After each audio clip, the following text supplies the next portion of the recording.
자, 3월 고2 전국 연합학력평가 문제 풀어보도록 하겠습니다. 자, 여러분들 일단 문제 푸시고 채점도 해보셨을 텐데요. 점수에 대해서 크게 막 의미를 부여하지 마십시오. 동아시아나 세계사 같은 경우는 기본적으로 중학교 때 학습한 역사가 많이 출제가 됩니다. 그러다 보니 우리가 아직 배우지 않은 내용이 너무 많이 나와. 다른 과목은 통합사에서 어느 정도 언급된 부분들을 다루기 때문에 상대적으로 쉽지만 세계사와 동아시아사 같은 경우는 중학교 범위를 알고 있어야 해서 당연히 어려움이 있다. 다만 우리가 배운 부분은 명확히 알고 있어야 되는데 선생님이 1회고사 때 분명 연계해서 낸다라고 했습니다. 1단원이었던 문명 파트 잘 보셔야 되고요. 그리고 동아시아 중국과 일본의 역사 중심적으로 잘 보시면 됩니다. 우리가 실제로 수업 때 문명 그리고 동아시아 진도를 나가고 있는데 좀 더 나아가서는 일본사 그리고 진도에 따라서 서아시아까지도 출제 범위가 될 수 있을 것 같습니다. 다만 이슬람교가 등장하기 이전까지가 될 가능성이 높고요. 혹시나 우리가 진도와 잘 나가게 되면서 이슬람 제국까지도 출제가 될 수도 있습니다. 그래서 잘 봐야 된다라는 포인트는 시험 전에 한 번 더 정리해서 안내하도록 하겠습니다. 자, 그래서 보시죠. 1번부터 쭉 볼 겁니다. 자, 1번은 항상 문명 문제가 나옵니다. 문명. 가문명에 대한 설명으로 옳은 것은 그래서 관련된 홈페이지 자료가 나와 있죠. 대표적인 유물 학습을 하겠습니다. 이 향료 단지는 가문명을 대표하는 유적인 투탕카멘의 무덤에서 출토되었다. 아직까지는 뭔가 익숙하지 않을 수 있어요. 단지 중앙에는 파라오 투탕카멘의 이름이 상형 문자로 기재되어 있다. 중앙의 좌우에는 보면 나일강의 풍요를 상징하는 두 신이 파피루스 줄기 모양의 매듭을 받들고 있다. 지금 왼쪽에 이 향료 단지를 보면 이렇게 만들어져 있음을 볼 수 있죠. 지금 우리가 자료를 쭉 봤는데 굉장히 키워드들이 많습니다. 그리고 투탕카멘은 당시 파라오의 이름이구나 정도로 보시면 되죠. 그리고 상형 문자, 나일강, 파피루스 이런 것들이 다 이집트 문명과 관련된 설명을 하고 있는 것이죠. 자, 그래서 특히 파라오라는 표현 요거 태양신 라 그 자체이자 그의 아들 이런 의미입니다. 그래서 당시 정치적 지배자 사실상의 신으로 여겨지는 것이 파라오이고요. 나일강 잘 기억해야 되죠. 파피루스 보셔야 됩니다. 자, 그래서 선지를 쭉 볼 텐데요. 1번 피라미드를 축조하였다. 바로 정답이 나와버렸죠. 피라미드라고 하는 건 일종의 무덤이었죠. 그래서 지배층의 무덤으로 추정이 되고 거대한 규모로 만들어졌기 때문에 이것이 많은 인력을 동원했을 것이다 라고 추측을 하고요. 그리고 피라미드 말고 또 혹시 나올 수 있는 것이라고 하면 항상 세트로 보는 스핑크스라고 하는 것 그리고 내세에 대한 관심이 많았죠. 그래서 미라를 제작하였다 라든지 혹은 죽은 자를 위한 안내서 사자에서라고 하는 것 같이 언급이 될 수 있습니다. 최근에 고3 모의평가에서는 태양력을 사용하였다. 그리고 십진법이라는 것을 사용했다. 이게 항상 같이 언급이 되곤 했습니다. 이렇게 두 개가. 그래서 이집트와 관련된 키워드는 거의 이 정도가 거의 전부입니다. 전부. 요 정도 보시면 웬만한 문제는 다 풀 수 있다. 2번 콜로세움을 건설하였다. 이거는 로마 시대 건축물이고요. 나중에 4단원 유럽 및 아메리카의 역사를 다룰 때 한번 보도록 하겠습니다. 3번 함무라비 법전 우리 배웠죠. 메소포타미아 문명 그 중에서 바빌로니아 왕국이었습니다. 메소포타미아 문명 하면 개방적 지형이었고 그래서 이 지역을 차지한 민족 혹은 국가가 계속 바뀌었다라고 얘기했습니다. 수메르인, 그 다음 아카드인, 그 다음 아무르인 이렇게 변천이 있었다라고 얘기했고요. 그 아무르인이 세운 국가가 바빌로니아 왕국이었죠. 바빌로니아 왕국.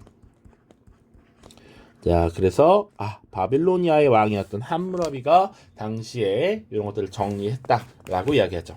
하라파를 중심으로 발전하였다. 요거 인도 문명이죠. 계획 도시였습니다. 모헨조다로와 같이 기억해야 되고요. 갑골에 점을 친 내용을 기록한 것은 중국이죠. 주로 상나라 때 일입니다. 자, 1번이라서 자세히 봤습니다. 그리고 요 선지들을 쭉 보시면요. 사실은 우리가 공부할 때 선생님과 함께 수업한 교재 있죠? 교재의 선지들을 쭉 정리했습니다. 교육청에서 출제한 학력평가는 사실은 정리하지 않았고요. 실제 수능을 출제하는 교육과정평가원에서 출제한 6월, 9월 수능 선지들을 쭉 정리한 거니까요. 그것을 중점적으로 보시면 웬만한 학력평가 그리고 고3 모의평가도 다 풀 수가 있습니다. 그걸 반복적으로 보시길 권합니다. 자, 2번. 여기는 이제 안 배운 내용들이 나올 겁니다. 가 도시국가에 대한 설명으로 옳은 것은 자, 아테나 여신을 위한 축제 첫날에 파르테논 신전 아래에 페리클레스 극장에서 음악 경연대회를 개최합니다. 이 극장은 페르시아와의 전쟁에서 획득한 자재를 사용하여 우리 가의 지도자 페리클레스가 만든 곳입니다. 시민 여러분의 많은 참석 바랍니다. 자, 도시국가라고 하고요. 그리고 파르테논 신전이라고 하는 것이 만들어졌다. 그리고 페르시아와의 전쟁을 벌였다. 그리고 우리의 지도자 페리클레스. 이런 것들을 종합적으로 판단했을 때 가 도시국가는 그리스 세계에 있었던 아테네에 해당합니다. 아테네는 나중에 솔론, 페이시스트라토스, 그리고 클레이스테네스, 페리클레스 이런 지도자들이 변화하면서 어떤 정책을 펼쳤는지 보거든요. 대표적인 민주정책 꽃을 피웠던 것이 바로 페리클레스 시기입니다. 페리클레스 시기. 자, 아테네에 대한 설명을 봐야 되는데 1번 12표법 최초의 성문법이라고 합니다. 로마 최초의 성문법이에요. 로마라는 곳에서 글로 남긴 최초의 성문법. 이게 12표법입니다. 12표법. 로마 제국에 대한 설명이고요. 물론 로마 공화정식입니다. 산치데 탑을 축조하였다. 이게 불교에서 만드는 탑의 원형, 시초 뭐 이렇게 보거든요. 이것은 인도의 마우리아 왕조에서 아소카 왕 때 만들어졌다라고 이야기합니다. 자, 델로스 동맹을 주도하였다. 요게 정답이에요. 지금 이 페르시아와의 전쟁을 준비하는 과정에서 델로스 동맹을 결성했습니다. 그리고 그 델로스 동맹을 이끌었던 것이 아테네예요. 자, 4번 탈라스 전투 우리 언급된 적이 있습니다. 당나라 역사 다루면서. 근데 승리한 것은 당시 이슬람 제국의 아바스 왕조죠. 아바스 왕조. 왕의 길이라는 도로, 왕의 길, 나중에 감찰 건인 왕의 귀, 왕의 눈 이런 것들을 만든 것이 아케메네스 왕조 페르시아입니다. 선생님 편의상 A 페르시아 이렇게 작성하겠습니다. 나중에 다 다룰 내용입니다. 자, 3번 보시죠. 가왕조에서 있었던 사실로 오는 것은 역사의 라이벌이라고 해서 왼쪽에는 항우가 있고요. 오른쪽에는 땡땡 이렇게 나와 있습니다. 자, 항우라는 인물은 서초패왕이라 불렸고 진나라의 도성인 셰냥을 약탈했고 해하 전투에서 오른쪽의 인물에게 패배했대요. 자, 요게 잘 보시면 초나라의 패왕이다, 대장이다 이런 표현이고요. 진나라를 함락시켰대. 그러니까 진나라가 무너진 이후의 상황이구나. 오른쪽 보시면 가나라를 건국했다라고 나오죠. 가나라를 건국했다. 그리고 또 봐야 되는 것이 진나라의 가혹한 통치. 진나라는 분명히 엄격한 법치주의를 채택했죠. 법가주의 정책을 채택해서 신상필벌을 엄하게 했습니다. 잘한 자에게 상을 주고 잘못한 자에게 벌을 크게 내렸단 말이지. 이것에 억눌려 있었던 당시의 백성들에게 좀 더 안정감을 주는 이런 통치 완화 정책 이런 것들, 그리고 중국을 다시 통일한 이후에 군국제를 시행했죠. 군국제라는 건 기존에 주나라 때 시행했던 봉건제와 진나라에서 시행했던 군현제를 적절하게 믹스한 것이다. 이렇게 설명을 드렸습니다. 이게 누굽니까? 한나라를 세웠던 한고조 유방에 대한 설명이죠. 자, 그래서 가 국가는 바로 한나라가 되겠습니다. 그래서 설명할 때 무슨 얘기했냐면 초나라와 한나라의 이야기, 요게 초한지라고 하는 작품으로 만들어지기도 했고요. 그리고 일종의 고전 보드게임이죠. 장기의 형태가 되기도 했다라고 이야기를 했습니다. 1번 보시죠. 교초라고 하는 것이 발행되었다. 이거는 이제 원나라 때 등장하는 화폐이죠. 원나라 때 발행했던 화폐가 교초입니다. 지폐입니다. 다이카게신이라고 하는 건 일본사 다룰 때 이제 나올 텐데요. 다이카게신은 645년에 일종의 개혁 조치를 취한 것입니다. 넓은 범주로 봤을 때는 야마토 정권 시기 이렇게 우리가 다룹니다. 사마천이 사기를 저술하였다. 요게 정답이 되겠죠? 우리 한나라 때 한 무제 시기에 당시 사마천이라고 하는 사람이 사기를 저술하였다. 그리고 거시기가 잘리는 궁형을 당했다. 뭐 이런 얘기도 같이 했었습니다. 자, 샤자한, 타지마할, 이건 인도죠. 인도의 무굴 제국 시기이고요. 영제거를 비롯한 대운하가 건설되었다라고 하면 수나라가 되겠습니다. 수나라.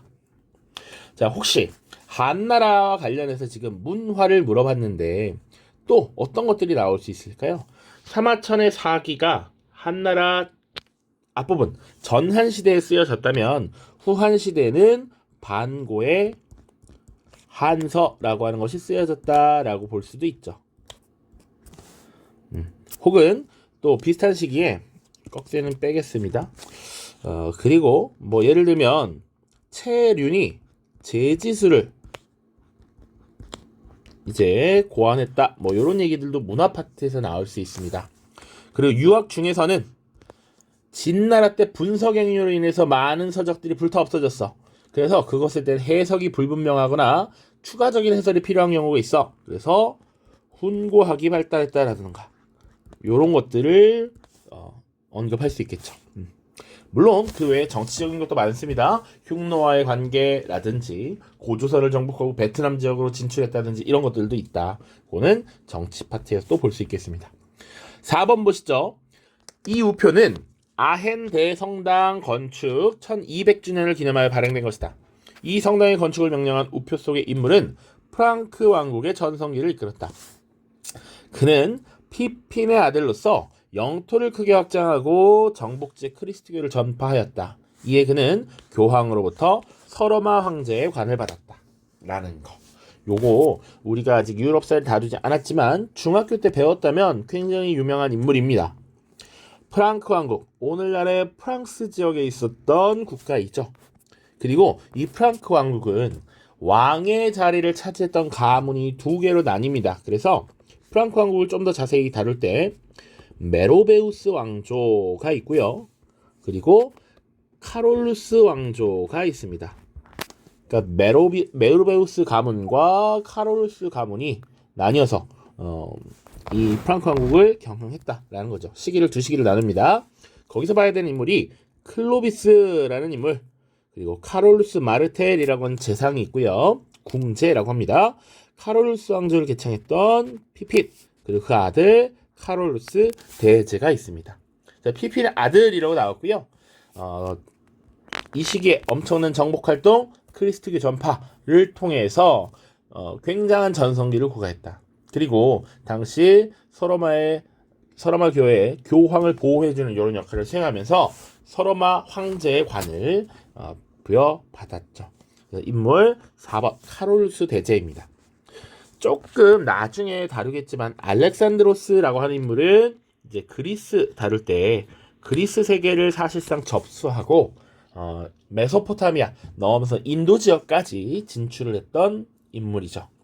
그리고 다리우스라는 인물은 시험 범위에 들어갈 수도 있는데 아케메네스 왕조 페르시아, 그리고 아크바르 황제는 인도의 무굴 제국, 그리고 프리드리히 2세는 독일과 관련이 있죠. 독일. 5번 보겠습니다. 자르 상황이 전개된 배경으로 가장 적절한 것은 교황 우르바누스 2세는 클레르몽에서 동방교회가 이슬람 세력에게 입은 피해에 대해 묘사하였다. 많은 이들이 동방교회에 대한 교황의 형제에 공감하였다. 지금 이슬람 세력에게 피해를 입었대. 그리고 교황이니까 교회, 크리스트교가 이슬람의 피해를 받았다라는 얘기죠. 자, 남성들은 오른쪽 어깨에 구원의 상징인 십자가를 메고 신의 훌륭한 전사들이 라는 사실을 과시하고 싶어 했으며 모두가 성지로 향하는 전쟁에 참여하고 싶어 했다. 십자가를 맨 전사들의 전쟁이라고 하면 십자군 전쟁 이렇게 유추가 되셔야 됩니다. 당시에 크리스트교 세계가 이슬람의 침략을 받아서 위기를 느끼게 되죠. 그러니까 조금 더 나아가면 이제 셀주크 튀르크라고 하는 세력이 당시에 비잔티움 제국을 위협하게 됩니다. 자, 그래서 비잔티움 제국의 황제가 서방 교회에 도움을 요청하게 되고 당시 교황이 이 서유럽 세계에서 자신의 영향력을 과시하기 위해서 이런 십자군을 호소했던 것이죠. 그 호소했던 종교 회의가 클레르몽에서 열렸습니다. 그래서 클레르몽 공의회라고도 하고요. 십자군 전쟁 연결을 시키셔야 됩니다. 1번 잔다르크가 등장하였다. 잔다르크라는 인물은 백년 전쟁과 관련이 있습니다. 영국과 프랑스가 벌인 전쟁인데요. 요거는 아마도 1학기 완전 끝날 때 혹은 2학기 초입에서 시작될 것 같습니다. 2번 베스트팔렌 조약이 체결되었다. 요거는 30년 전쟁이라고 하는 사건과 관련이 있습니다. 이건 17세기에 벌어진 사실상 최초의 국제전이라고 보통 얘기하는데요. 종교개혁 이후에 벌어진 종교전쟁이었습니다. 루터가 면벌부를 판매하였다라는 건 종교개혁이라고 하는 사건, 이런 주제와 관련이 있고요. 비스마르크가 철혈 정책을 추진하였다. 이것은 독일 통일과정과 관련이 있습니다. 5번 셀주크 튀르크가 비잔티움 제국을 위협하였다. 설명했죠? 셀주크 튀르크가 비잔티움 제국을 위협하였다라는 것 보시면 되겠습니다. 6번 보시죠. 가나 시기 사이에 있었던 사실로 옳은 것은 요거는 배웠더라도 사실은 조금 난이도가 있었을 것이라고 생각합니다. 그러니까 왜냐면 위진남북조 시대의 그 복잡한 전개를 조금 알면 유리하지만 그것에 대해서 자세히 다루지 않았다면 어려울 수 있어요. 오나라의 황제는 군대를 보내서 위에 합비를 포위하였다. 이때 초계 승상 제갈량도 군사를 일으켜 위의 무공을 공격하였다. 위의 황제는 사마의에게 군대를 보내 촉에 대항하게 하고 자신은 직접 군사를 이끌고 오를 정벌하기 위해 나아갔다. 자, 요거 위, 촉, 오 흔히 삼국시대가 되겠죠. 삼국시대. 삼국지의 배경이 되는 거잖아. 근데 우리가 삼국시대라는 표현을 수업 때 많이 쓰지 않았습니다. 근데 이 위초고 삼국시대가 전개될 때 가장 강력한 국가가 위였다고, 위.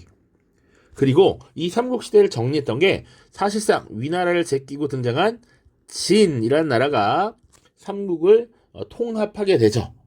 그런데 이 진나라가 통합을 한 이후에 북방에서 이렇게 유목민족들이 오랑캐들이 내려와 5종류의 오랑캐가 내려오면서 16개의 나라를 만들게 되는데 그 당시에 이 진나라가 동남쪽으로 이렇게 도망가지. 그래서 이때를 동진이라고 하고 남쪽에는 한족 왕조가 북쪽에는 유목민족의 왕조가 이렇게 공존하던 시기를 남북조라고 했다고. 남북조. 그래서 요걸 아울러서 위진 남북조라고 표현한다고. 그러니까 이 삼국시대는 위진 남북조의 시작이야, 시작. 자, 나와 봅시다. 개황년간에 양제라고 하는 황제가 조서를 내려서 고구려를 정벌하게 하였다. 그래서 우문술, 우중문 이런 사람들이 압록강에 이르렀다. 지금 고구려 정벌 양제라고 하는 게 요게 수나라예요. 수나라. 수양제, 무리한 고구려 원정, 그리고 대운하 건설 이런 거 우리가 다뤘단 말이야. 그래서 삼국시대와 수나라의 사이에 어떤 일이 있었냐라는 것이죠. 분명 우리 위진 남북조 이것을 통합했던 게 수나라인 것까지는 배웠어. 그쵸? 그리고 위진 여기 삼국시대는 사실상 여기 위 요식이 해당하잖아요. 그러니까 가운데 들어갈 사실이라고 하면 여기 진, 남북조 요 시기가 되겠지. 요 시기. 요 시기에 해당하는 선지가 뭐가 있나 봐야 돼요. 1번 왕망이 신을 건국하였다. 왕망. 요거 한나라 때잖아. 그래서 신이 건국된 이전과 이후를 전한, 후한 이렇게 나눈다라고 했고요. 우리 조금 나아가서 왕망이라고 하는 인물 이렇게 나오면 두 가지 기억해야 됩니다. 자, 모든 토지를 국유화했어. 그 제도를 왕전제라고 하고요. 그리고 호족 세력들을 견제하기 위해서 노비의 매매, 당시 노비를 사속이라고 했는데 이 사속의 매매를 금지했습니다. 이 두 가지는 기억하셔야 됩니다. 2번 청일전쟁, 우리 한국사 시간에 배워왔을 거야. 1894년부터 95년까지 있었던 전쟁이죠. 훨씬 뒤의 일이고요. 정화의 함대가 표현됐다. 이건 아직 안 다뤘는데 명나라 때 영락제라고 하는 인물을 기억하셔야 됩니다. 4번 진승오경이란 진나라가 멸망할 때의 일이고요. 정답이 5번입니다. 북위라고 하는 나라가 화북지방을 통일하였다. 자, 이 5호 16국의 혼란한 상황을 정리했던 것이 선비족이 세운 북위였어. 북위. 북위를 중심으로 북조가 통합.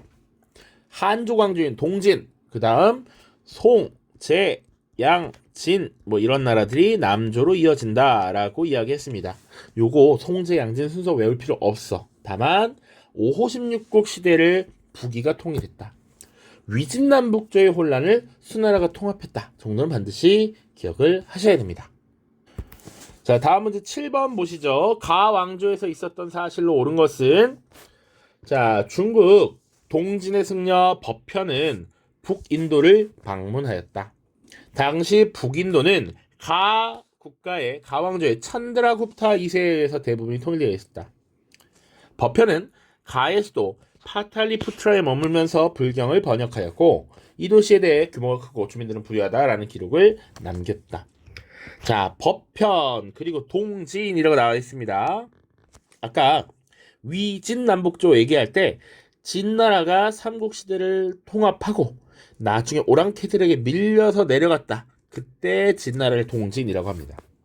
그리고 이 동진은 보통 3세기에서 4세기 넘어가는 요 시기에 존재했죠. 자, 그러면 인도에서는 어떤 존재가 있었느냐? 보통 3세기 정도라고 보는데,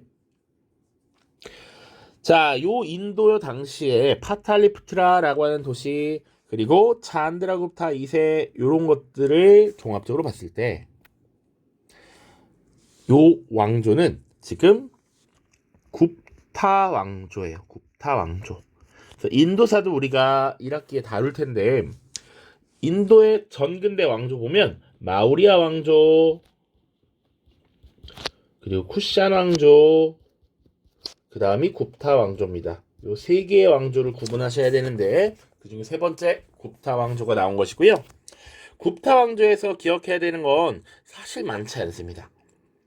그래서 이 시기에 인도의 고전 문화가 완성되었다라고 얘기해요. 그래서 인도 지역에서 사용하던 고대 언어 산스크리트어로 쓰여진 문학이 많이 만들어졌다. 그래서 대표적인 희곡 샤쿤탈라 혹은 라마야나라고 하는 것이 만들어졌다 이렇게 나오고요. 혹은 정치적으로는 에프탈의 침입으로 쇠퇴하였다. 요게 진짜 많이 나옵니다. 에프탈의 침입으로 쇠퇴하였다. 혹은 정말 드물지만 아잔타, 엘로라 석굴사원이 만들어졌다. 이런 것도 언급이 되기도 합니다. 자, 그래서 선지 보시면 5번이 정답인 건 바로 나오겠죠? 5번. 자, 1번 보시면 밀라노 칙령이라고 하는 건 로마 제국 시기에 콘스탄티누스라고 하는 황제가 당시 기독교를 공식적으로 인정했던 명령입니다. 313년 연도까지도 알고 계셔야 됩니다. 나중에 콘스탄티누스 기독교 공인 밀라노 칙령. 그 전까지는 크리스트교에서 황제에 대한 숭배, 제사를 거부했기 때문에 겁나 탄압하고 박해했는데, 그런데 지금 공식적으로 인정했다. 황건적의 난이라고 하면 한나라 때고요. 청년 튀르크당이라고 하는 거 튀르크 터키입니다. 터키. 그래서 터키 튀르키의 전신인 오스만 제국 시기고요. 성 소피아 성당 나중에 또 다루겠지만 비잔티움 제국 시기에 만들어진 건축물입니다. 이렇게 보도록 할게요. 자, 8번 자료를 활용한 탐구 활동으로 적절한 것은 아침 식사 후에 튀르리궁의 정원을 산책하다가 국왕 루이 16세와 그 가족들 쭉 그들은 바스티유가 시민들에게 함락된 이후 쭈르르 나머지는 뭐 별거 없네. 이제 파리 정도만 보면 되겠죠. 파리 프랑스의 수도고 루이 16세 바스티유 감옥 습격 이런 것들을 통해서 아 이거 프랑스 혁명과 관련이 있구나 라고 볼 수 있습니다. 아르 레볼루션 이 표현입니다. 그래서 정답은 3번 프랑스 혁명의 전개 과정을 정리한다 이렇게 가야 되죠. 그래서 나중에 다루겠지만 테니스 코트의 서약, 바스티유 감옥 습격 사건, 뭐 봉건제 폐지 선언, 그리고 통합사회 시간에 배운 인간과 시민의 권리 선언 이런 것까지 쭉 보실 수가 있습니다. 9번 보시죠. 가왕조에 대한 설명으로 옳은 것은 역사 속 수도의 변천이라고 되어 있고요. 금나라의 공격으로 수도가 변경해서 임 안으로 옮겨졌다라고 나옵니다. 12세기 가 국가는 금나라의 공격을 받아 수도 변경, 카이펑을 빼앗기고 황제가 사로잡혔다. 이에 가 국가의 황족인 강왕이 황제로 즉위하고 금의 공격을 피해서 창장강 이남으로 내려가 이만 항저우를 수도로 삼았다. 이거 우리 배운 내용이죠? 12세기라고 되어 있습니다. 1126년부터 1127년까지 있었던 정강의 변이라고 하는 사건입니다. 금나라의 공격으로 수도를 옮긴 이 나라 바로 송나라가 되겠죠. 송나라. 그래서 송나라에 대한 설명을 찾으면 됩니다. 1번 자금성을 건설하였다. 자금성은 지금 베이징에 있습니다. 명나라 영락제라고 하는 황제가 원래 명나라의 수도는 처음에 시작은 난징이라는 도시였는데 나중에 북경 베이징으로 천도합니다. 그 이후에 건설한 궁궐이 자금성이죠. 8기군을 운영하였다라는 건 청나라고요. 수시력을 제작하였다. 원나라. 황소의 난으로 쇠퇴한 것은 한나라입니다. 한 나라가 무너지게 된 직접적인 배경이 되는 반란 잘 기억하셔야 됩니다. 5번 문치주의 정책을 실시하였다. 이게 송나라가 되겠죠. 자 10번 보겠습니다. 밑줄 친 이 막부 시기에 있었던 사실로 옳은 것은 자 여기는 네덜란드인 서기가 대지마에서 살았던 건물을 복원한 것입니다. 그래서 난학관이라고도 불린대요. 자 이곳을 관람하면 이 막부가 대지마의 네덜란드인과 교역하며 서양 문물을 받아들였고 이 과정에서 난학이 발전하였음을 알 수 있습니다. 자 서양 세력과 교역한 이 막부 그리고 막부라고 하는 건 장군이 이 장막 안에서 정치를 주도하고 국가를 통제했다라는 것을 의미합니다. 그래서 당시 무사들이 다스리던 시대이고요. 이 막부는 일본사에서 주로 1100년대 이후에 등장합니다. 그래서 처음으로 등장하는 막부가 가마쿠라 막부라는 것이 있고요. 그 다음 무로마치 막부라는 게 있습니다. 이런 명칭은 다 이 장군이 거주하고 있었던 사실상 정치를 주도했던 그 도시 이름을 딴 것입니다. 자 그러다가 여러 무사 세력들이 서로 경쟁을 하는 전국시대 센코쿠 시대가 열리게 되고요. 그것을 통합했던 것이 도요토미 히데요시입니다. 자 그 도요토미 히데요시가 잠깐 권력을 잡고 있다가 조선 침략하고 곧 죽어 그 뒤에 등장한 것이 에도 막부인데요. 이 에도 막부라고 하는 시기에 서양 세력과 교역을 하고요. 당시 네덜란드인들을 인공섬 대지마에 거주하면서 교역하도록 했습니다. 그래서 이것은 에도 막부를 의미하는 것이고 에도 막부 시기에 있었던 일을 골라야 됩니다. 1번 도다이사가 창건되었다. 요거는 일본의 대표적인 거대한 사찰이거든요. 요것은 막부 시대가 전개되기 이전 나라 시대의 일입니다. 나라 시대. 2번 구품중정제가 시행되었다. 요거 위진 남북조 중국과 관련이 있는 것이고요. 왕안석의 개혁이 시작되었다. 송나라. 미일 화친조약이 체결되었다. 요게 정답입니다. 1854년에 에도 막부 시기에 미군이 당시 페리 제독이 흑선을 이끌고 와서 무력으로 시위를 했습니다. 그래서 결국 에도 막부가 미국과 화친조약을 체결하고 항구를 열어서 본격적으로 교역을 시작하죠. 고려와 몽골의 연합군의 공격을 격퇴하였다. 이것이 막부의 시작, 가마쿠라 막부 시기입니다. 그리고 이때 몽골이라고 하는 것 보시고요. 이거 쿠빌라이 칸 때라는 것도 같이 연결을 시키셔야죠. 쿠빌라이 칸. 이렇게 보시면 되겠습니다. 자, 11번으로 11번 문제 쭉 보도록 하겠습니다. 가에 들어갈 내용으로 가장 적절한 것은 라고 되어 있습니다. 자, 문제 보면 이 인물은 누구일까요? 라고 해서 퀴즈를 4단계로 주고 있죠. 난징을 수도로 삼았습니다. 그리고 육유를 반포하였고요. 명나라를 건국하였습니다. 이런 힌트들을 주고 있네요. 자, 이미 이 3개가 굉장히 강한 힌트인데 그래도 하나씩 보죠. 난징을 수도로 삼았다라고 하는 건 사실은 우리 여러 차례 등장하게 됩니다. 그러니까 난징은 한자로 남경이 되죠. 그리고 이 도시를 수도로 삼은 국가는 여럿 있습니다. 자, 이 난징이라고 하는 도시는 과거에 건강 혹은 건업이라고도 불렀고요. 주로 위진남북조 시기에 오랑캐들 5호로부터 밀려서 내려온 동진의 수도, 그리고 그 뒤를 잇는 송, 제, 양, 진, 남조 시기의 수도였습니다. 자, 또 바로 명나라의 수도이기도 했죠. 자, 명나라가 건국했던 도시가 난징이고요.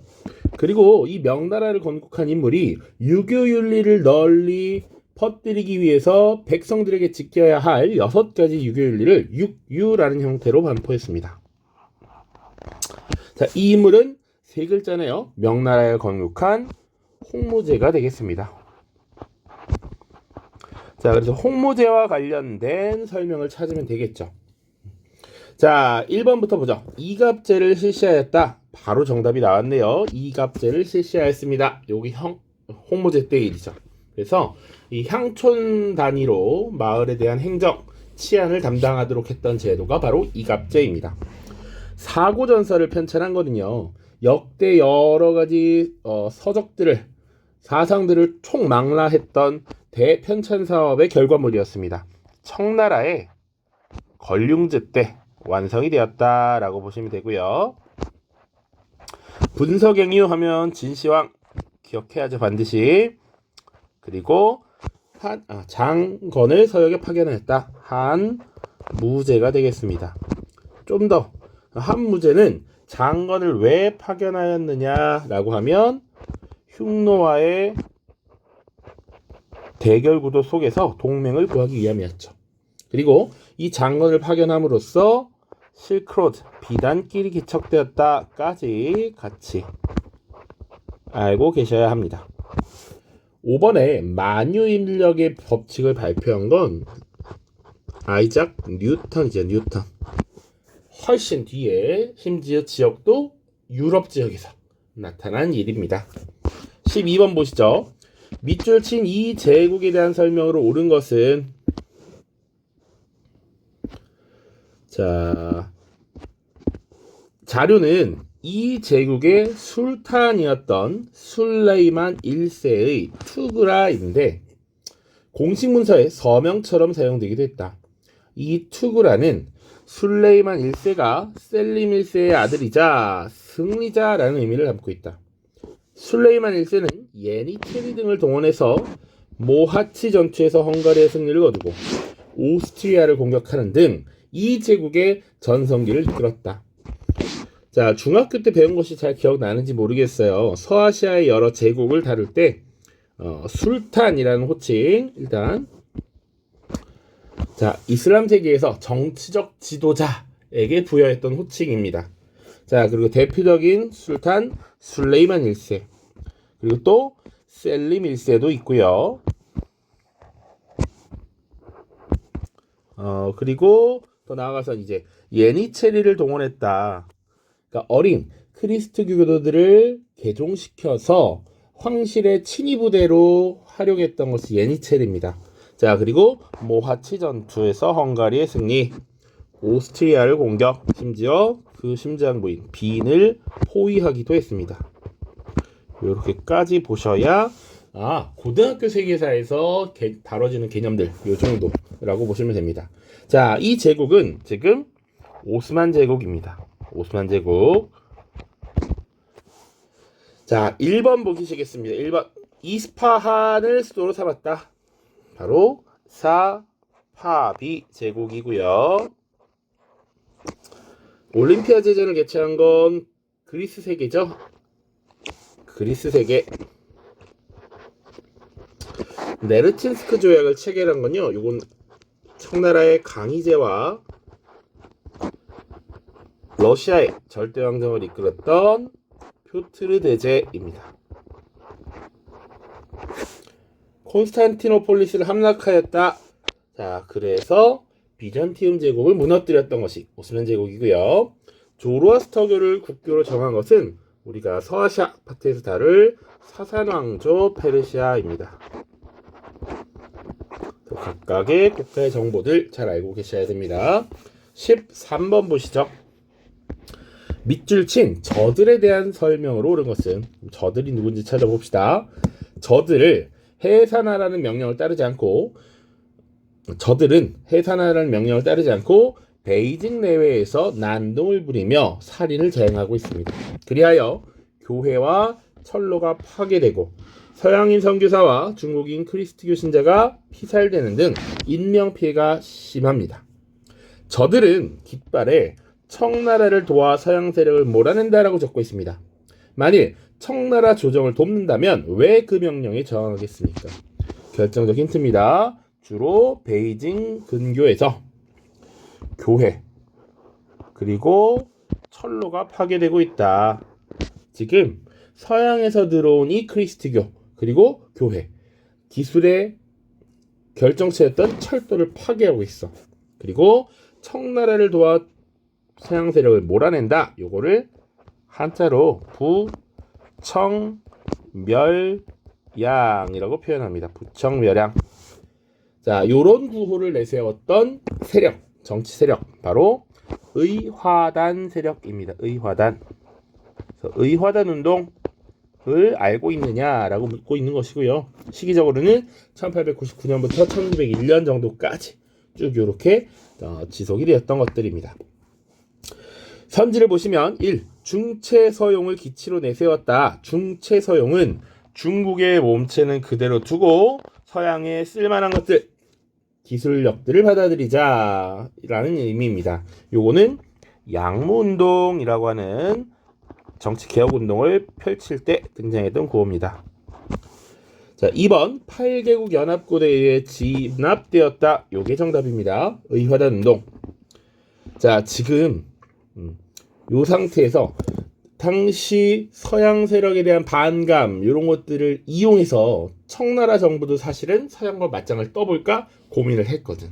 그 과정에서 당시 영국, 일본을 비롯한 8개국 연합군이 이 의화단 세력과 청나라 정부를 진압했습니다. 자, 천황 중심의 신정부를 수립하였다. 요거는 일본 메이지 유신에 대한 설명이 되겠습니다. 이제 무사가 정치를 주도하는 막부 체제가 막을 내리고 천황을 중심으로 하는 신정부가 수립되었죠. 자, 양무운동 같은 경우는 1860년대부터 쭉 해서 보통은 청일전쟁에서 패배하는 1894년, 95년까지 진행되었다 이렇게 보면 되고요. 메이지 유신 같은 경우는 1858년, 68년입니다. 68년이라고 보시면 되겠습니다. 홍수전 등의 지휘하에 난징을 점령한 것은 태평천국 운동이고요.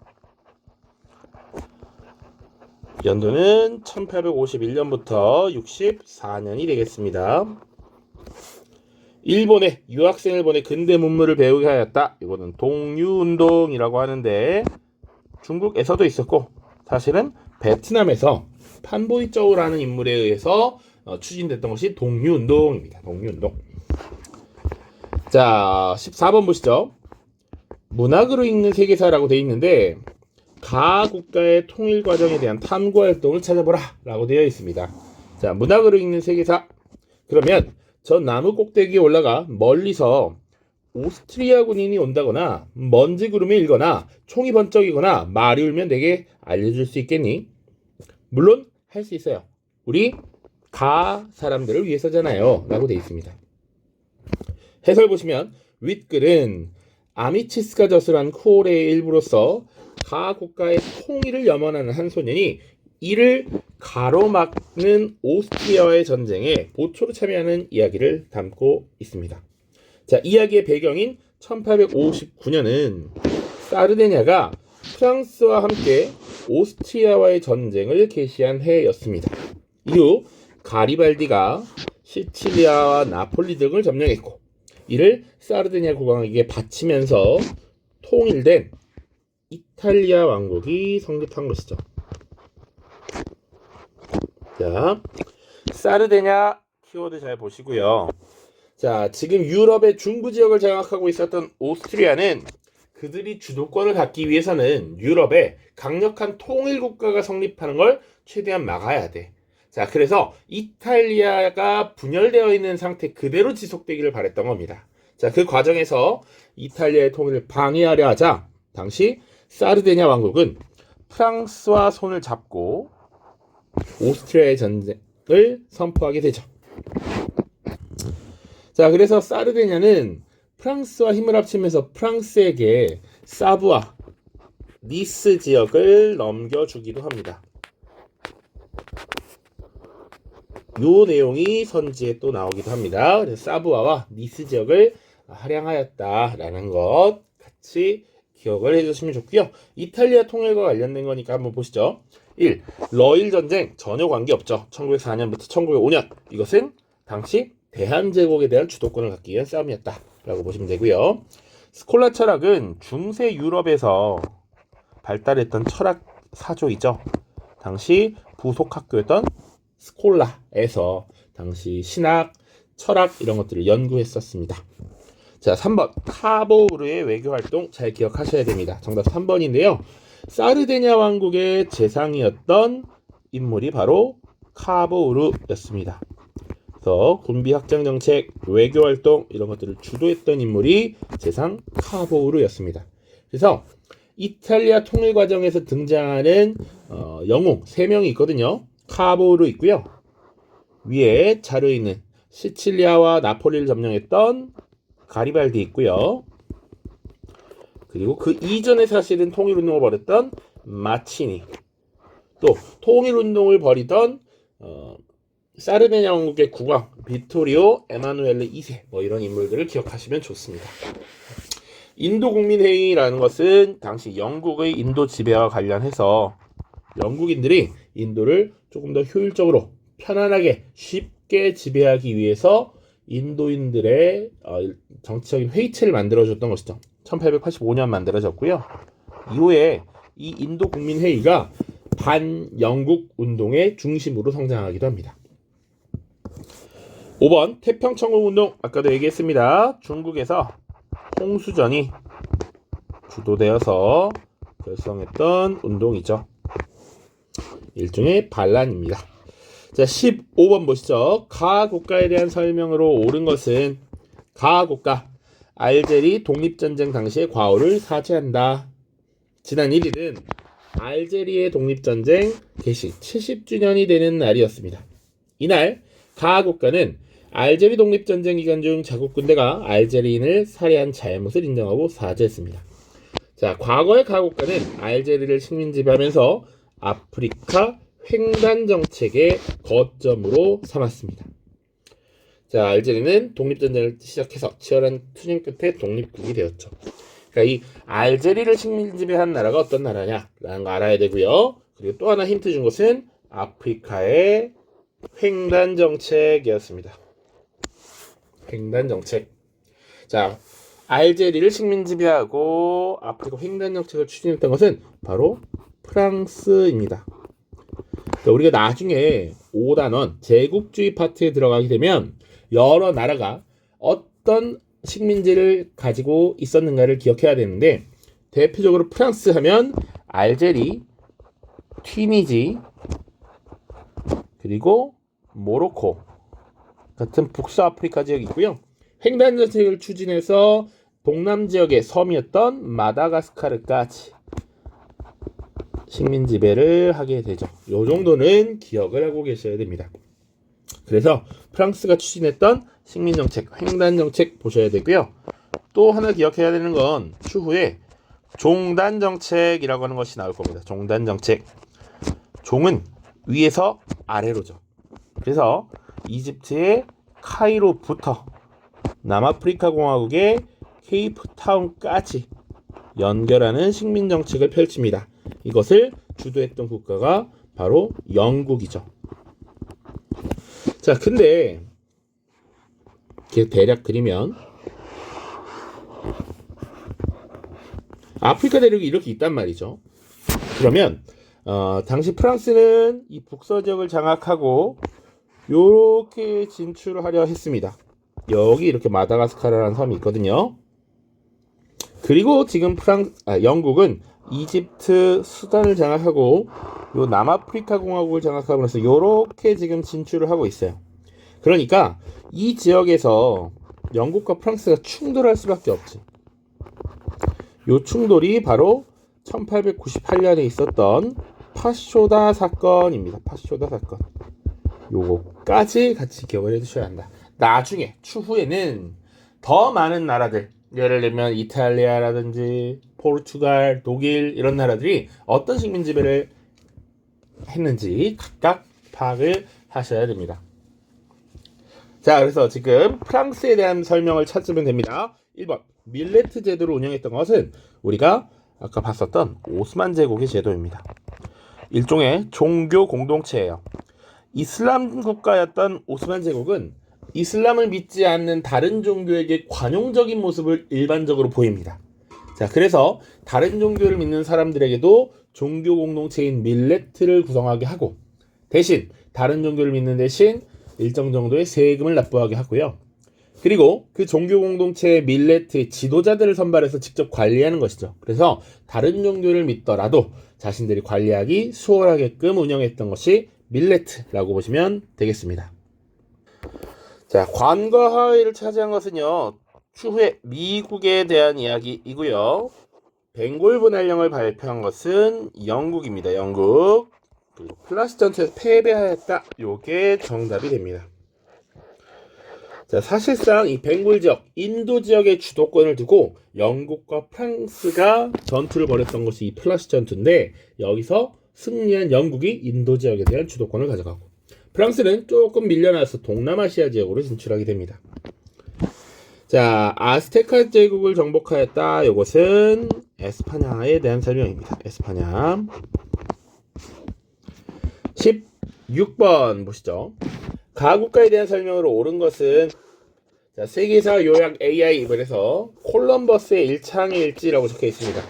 자, 이 콜럼버스는 가 왕실의 후원을 받아서 산타마리아호 등 세 척의 배를 이끌고 인도로 가는 서쪽 항로를 개척하려고 했습니다. 자, 대서양을 건너서 산살바도르 섬 등 서인도 제도를 탐험하고 귀환해서 자신들의 항해 일지를 보고했죠. 지금 콜럼버스를 후원한 게 누구야를 알면 됩니다. 힌트는 단 하나야. 자, 콜럼버스를 지원한 국가는 바로 에스파냐입니다. 에스파냐. 자, 나중에 신항로 개척이라는 주제를 다룰 때 바르톨로메오 디아즈, 콜럼버스, 그리고 바스코 다가마, 그리고 마지막으로 마젤란 이렇게 다루거든요. 그래서 이 바시 형제는 포르투갈이, 그리고 그 외의 두 명은 에스파냐가 후원을 합니다. 이렇게 보셔야 돼요. 자, 그래서 에스파냐에 대한 설명을 찾아야 되는 것인데, 사실 우리가 다 다루진 않았지만 내용 그래도 한번 보죠. 잉카 제국을 정복하였다. 아까 아스테카 제국 정복한 것 에스파냐라고 했죠. 잉카 제국을 정복한 것도 에스파냐입니다. 자, 아메리카 지역의 문명을 다루게 될 텐데 오늘날의 미국, 캐나다와 미국 있는 북아메리카 지역이 있고요. 여기 이어주는 멕시코가 있고 여기 이렇게 라틴 아메리카가 있죠. 그러면 이 멕시코 지역에 있었던 문명이 아스테카 문명, 그리고 이 안데스 산맥 아래쪽에 요게 지금 잉카 문명입니다. 자, 요 두 개의 문명을 발견하고 무너뜨리고 깨뜨렸던 것이 바로 에스파냐였다라고 보시면 돼요. 바스코다가마의 함대를 파견하였다. 이것은 포르투갈에 대한 설명이고요. 무적 함대를 격파하고 동인도 회사를 설립한 것 영국에 대한 설명입니다. 그러니까 당시 지중해 지역의 해상권을 장악하고 큰 힘을 떨쳤던 게 이 무적 함대를 이끌었던 에스파냐입니다. 근데 이 에스파냐의 무적 함대를 격파했던 것이 영국이죠. 베트남을 차지하고 인도차이나 연맹을 조직한 건 프랑스고요. 프랑스 등의 지원을 받아 영국으로부터 독립하였다라고 하면 미국에 대한 설명입니다. 미국. 이렇게 정리를 하셔야 됩니다. 17번입니다. 밑줄 친 전쟁 기간에 볼 수 있는 모습으로 가장 적절한 것은 자료는 전쟁 직전 체결된 독일과 소련의 불가침 조약, 그리고 그 이후 그들의 폴란드 침공을 풍자한 만평입니다. 자, 악수하며 폴란드를 짓밟고 등 뒤로 총을 숨기고 있는 히틀러와 스탈린을 표현한 것이고요. 불가침 조약의 체결 직후 독일이 폴란드를 침략하면서 이 전쟁이 시작되고 소련 역시 폴란드를 공격하였습니다.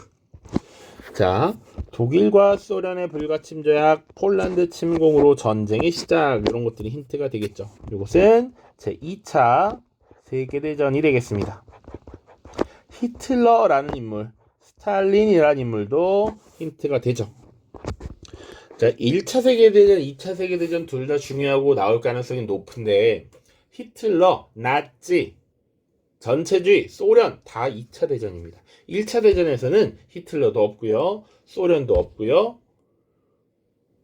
이런 폴란드 침공보다는 사라예보 사건 뭐 이런 것들이 더 중점적으로 등장하게 되죠. 자, 2차 세계대전은 1939년부터 45년까지 있었던 비극의 전쟁이었고요. 이 기간에 볼 수 있는 모습을 찾아보겠습니다. 자, 반둥회의에 참여하는 인도 총리, 반둥회의라고 하는 것은 이게 인도네시아의 한 도시입니다. 인도네시아에서 개최된 국제회의인데 당시 미국을 중심으로 하는 자본주의 진영 제1세계, 그리고 소련을 중심으로 하는 제2세계 말고 거기에 참여하지 않고 비동맹 중립주의를 채택하는 제3세계, 아시아와 아프리카의 여러 나라들이 새로운 자신들의 평화 원칙을 수립하는 제3세계를 구상하는 반둥회의라는 것을 개최합니다. 그 반둥회의가 1955년에 있었습니다. 그러니까 2차 대전이 끝나고 나서, 종료되고 나서 미국과 소련을 중심으로 대결하는 냉전 체제가 형성이 되고요. 이 냉전 체제에 반대하면서 제3세계 수립운동이 벌어지게 됩니다. 그것이 대표적인 게 반둥회의다. 자, 시모노세키 조약은 청일 전쟁의 결과입니다. 체결된 것 리홍장과 이토 히로부미가 체결했죠. 1895년의 일이고요. 이때 사실상 조선에 대한 주도권을 일본이 가져가게 되죠. 노르망디 상륙 작전을 지휘하는 연합군 총사령관, 요게 정답이 되겠습니다. 당시 유럽 대륙을 프랑스의 북부 지역과 독일 지역을 장악하고 있었던 독일에 대해서 반격에 나서기 시작했죠. 그래서 그 대표적인 전투 중에 하나가 노르망디 상륙 작전입니다. 그래서 2차 세계대전 중에 나올 수 있는 여러 전투가 있는데 뭐 다 언급하긴 그렇고요. 우리 기출문제에 많이 나오는 건 이 노르망디 상륙 작전, 그리고 소련의 엄청난 물량 공세, 그리고 반격, 진하긴 귀인 전투를 이끌었던 스탈린그라드 전투, 그리고 일본의 해군을 격파하고 반전을 이끌어낸 미드웨이전, 이런 것들이 주로 많이 언급되는 전투입니다. 자, 3번이 정답이고요. 카노사에서 하엔리 4세에 대한 파문을 철회하는 교황, 요거 카노사의 굴욕이라는 사건과 관련이 있죠. 1077년입니다. 그리고 사라예보에서 저격당하는 오스트리아 헝가리 제국 황태자, 요게 1차 세계대전의 배경 1914년이 되겠습니다. 자, 18번 보시죠. 가에 들어갈 내용으로 오는 것은, 자, 이 작품은 호세 리살이 에스파냐 당국에 체포되어 마닐라에서 공개 체험을 당하기 직전에 남긴 시로 조국에 대한 애정이 잘 드러나 있습니다. 그러니까 호세 리살의 조국이구나. 근데 왜 그러면 에스파냐에 의해서 처형을 받았는가? 자, 그는 활발한 저술 활동을 통해서 에스파냐의 식민 통치에 저항하는 가해 민족운동을 주도했습니다. 에스파냐의 식민지였고 호세 리살이 활동했다. 요거 정답 2번 필리핀이 되겠습니다. 필리핀. 자, 조금 더 봐야 되는 건, 그러면 에스파냐의 식민지였던 필리핀이 나중에 어떻게 독립하게 되느냐? 바로 독립하지 않습니다. 에스파냐와 미국의 전쟁이 벌어지게 돼 1898년이에요. 한자를 따서 미서전쟁이라고도 합니다. 자, 여기서 미국이 승리를 하게 되고요. 자, 미국이 승리하는 과정에서, 야, 필리핀 너희들 우리 미국에게 협력하면 너희들의 독립을 보장해 줄게 라고 약속해서 필리핀 사람들이 이때 열심히 미국을 지원했죠. 그런데 전쟁에서 승리한 미국이 에스파냐가 갖고 있었던 필리핀을 자신들이 식민 지배하기 시작합니다.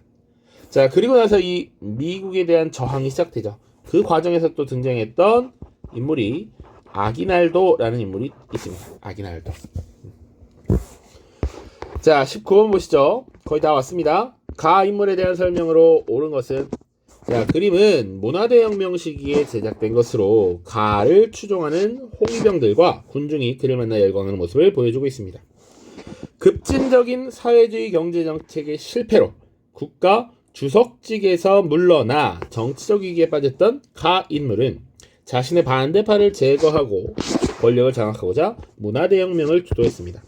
자, 문화대혁명은 1966년부터 약 10여 년간 지속된 정치적 사건이죠. 자, 급진적인 사회주의 경제정책, 요것이 보통 1950년대 후반부터 시작된 대약진운동이라는 거예요. 그래서 공산주의 경제정책, 사회주의 경제정책을 통해서 자본주의를 뛰어넘겠다라고 내세웠지만 실제 그러지 못하면서 반대파에게 공격을 받았거든. 자, 그런 위기를 모면하기 위해서 이 문화대혁명이라고 하는 것을 일으켰죠. 이 인물은 바로 마오쩌둥입니다. 마오쩌둥.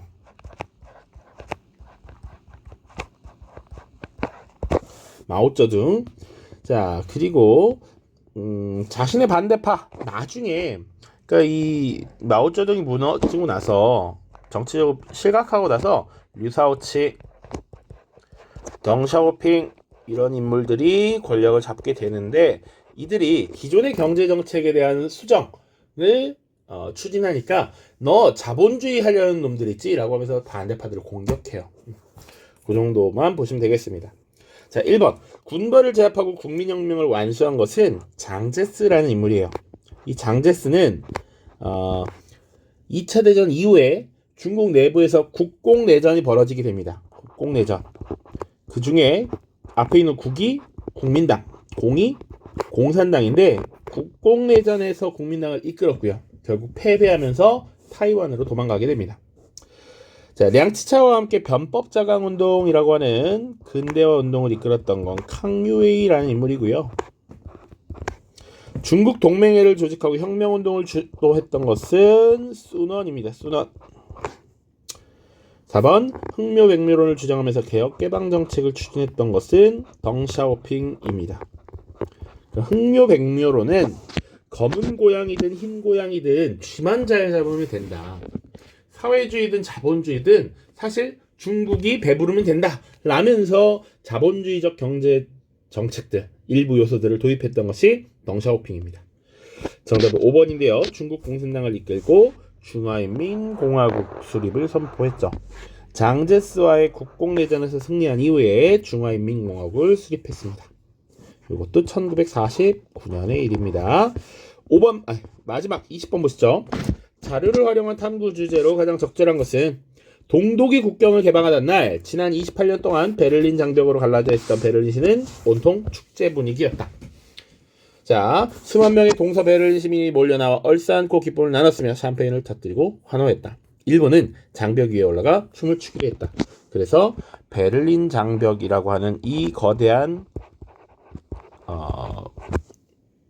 뭐랄까요? 장벽, 이 걸림돌이 사라지게 되면서 베를린 장벽이 결국은 붕괴되고 초에 독일이 통일되는 과정까지 다다르게 되는 것이죠. 그러면 이 자료를 활용한 탐구 주제가 뭐냐? 결국 서베를린, 동베를린 나뉘어 있었던 것은 냉전의 영향인데 이 냉전 체제가 어떻게 해체되었는가를 보는 과정이라고 볼 수 있죠. 자, 국제연합의 창설은 2차 세계대전을 거치면서 새로운 이 국제 질서를 확립하고 국제 분쟁을 억제할 수단을 만들자라는 결과물이었습니다. 자, 유럽의 산업화와 제국주의의 등장, 이건 산업혁명과 관련이 있는 것이겠죠. 베를린 장벽과 전혀 관계없고요. 뉘른베르크 군사재판이라고 하는 것도 2차 대전 이후에, 제2차 세계대전 이후에 전쟁을 일으킨 독일에 대한 처벌, 독일에 대한 응징, 이런 것들을 하기 위함이었습니다. 세계무역기구의 결성과 자유무역의 확대, 그리고 세계무역기구 1995년에 등장하게 됩니다. WTO, 그리고 자유무역 FTA라고 하는 것이 이제 체결이 되기 시작하죠. 신자유주의의 물결이 불어든 이후에 자유무역의 확장, 그리고 보호무역주의의 소멸, 관세 철폐, 무역장벽 제거, 이런 것들이 강조가 되었습니다. 자, 고생하셨고요. 다음 시험 때는 이제 6월 달에는 우리가 배운 것만 위주로 해서 살펴볼 거예요. 그래서 6월 달에는 여러분들 분명히 좋은 성적을 거둘 수 있을 겁니다. 자, 일단 이번 시험과 관련해서는 우리가 배운 것들만 내신 과정에서 준비하시면 돼요. 1번이라든지 3번, 그리고 6번, 그리고 9번, 1, 3, 6, 9, 그리고 10번, 11번 까지가 아마 시험 범위에 해당될 것 같습니다. 1, 3, 6, 9, 10, 11까지 그렇게 보시면 되겠네요. 6문제 정도 되는 것 같습니다. 1, 3, 6, 9, 10, 11. 자, 준비 잘 하시고요. 우리는 6월 때 좋은 성적으로 다시 웃으면서 만납시다. 고생했습니다.